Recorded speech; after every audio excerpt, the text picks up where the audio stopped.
In a recent development, a U.S. appeals court has ruled that former President Donald Trump must face civil lawsuits over his involvement in the January 6, 2021, attack on the Capitol by his supporters. The court rejected Trump's claim of immunity and stated that he was acting in his personal capacity as a presidential candidate when he encouraged his supporters to march to the Capitol on that fateful day. It is important to note that U.S. presidents are only immune from civil lawsuits for official actions. This ruling paves the way for Trump to be held accountable in lawsuits filed by U.S. Capitol police officers and Democratic lawmakers who seek to hold him responsible for the violence caused by his supporters during the riot, which aimed to overturn his 2020 election defeat. It is worth mentioning that this case is just one of several civil and criminal challenges that Trump is currently facing as he emerges as the front-runner for the Republican nomination in the 2024 election against Democratic President Joe Biden.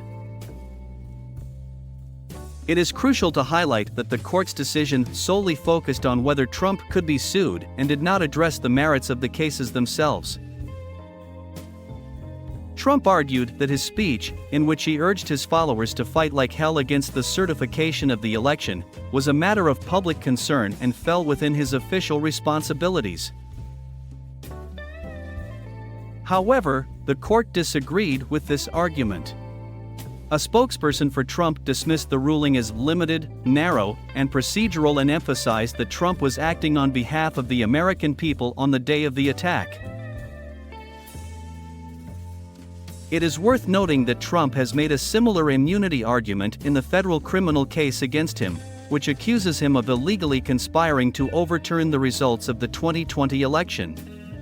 The judge has yet to rule on this issue in that case.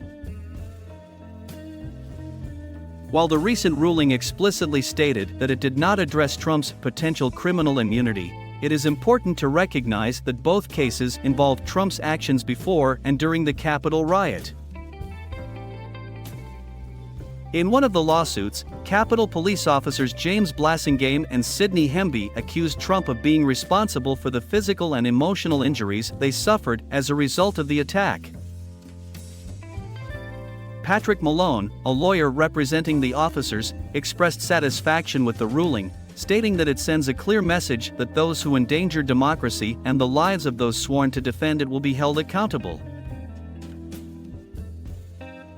Additionally, 2 lawsuits were filed by House Democrats, one by 10 lawmakers including Representatives Jerry Nadler and Maxine Waters, and the other by Representative Eric Swalwell. This ruling marks a significant development in the legal battles surrounding the Capitol attack and sets the stage for Trump to face the consequences of his alleged role in the violence.